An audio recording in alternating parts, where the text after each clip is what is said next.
আজ আমরা বানাবো বাসন্তী পোলাও। তার জন্য নিয়ে নিয়েছি আতপ চাল, বাদাম, কাজু, কিশমিশ, তেজপাতা, লং, এলাচ।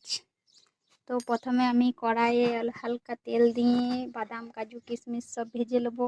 তো আমি এগুলা সব একসঙ্গে ভেজে নেব 2 মিনিটের জন্য। তো আমি এখানে পরিমাণ মতো তেল নিয়ে নিচ্ছি। দিয়ে দিলাম 4টে লবঙ্গ, 2টো ফাটিয়ে রাখা এলাচ, 4টে তেজপাতা। হালকা নেড়ে চেড়ে ভেজে নেব।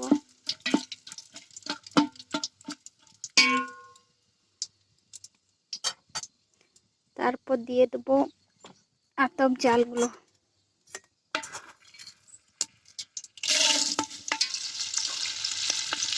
এগুলো ভালো করে নেড়ে চেড়ে 5 মিনিটের মতো ভেজে নেব। 5 মিনিট ভাজার পর জল দিয়ে নেবো।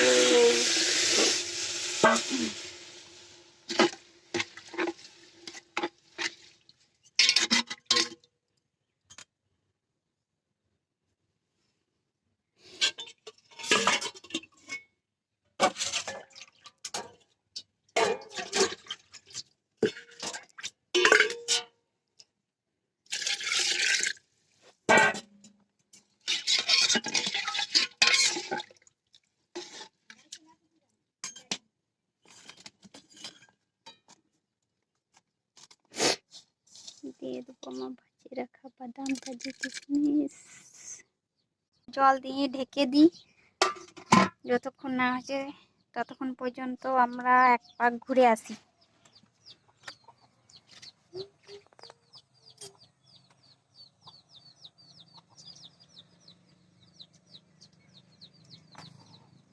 এই যে সার্থক পোলাও খাওয়ার জন্য তৈরি, আগে থেকে চলে এসছে, এখনো হয়নি, দাঁড়া। এই যে তৈরি আমাদের পোলাও, শেষ, নামিয়ে দেবো এবার।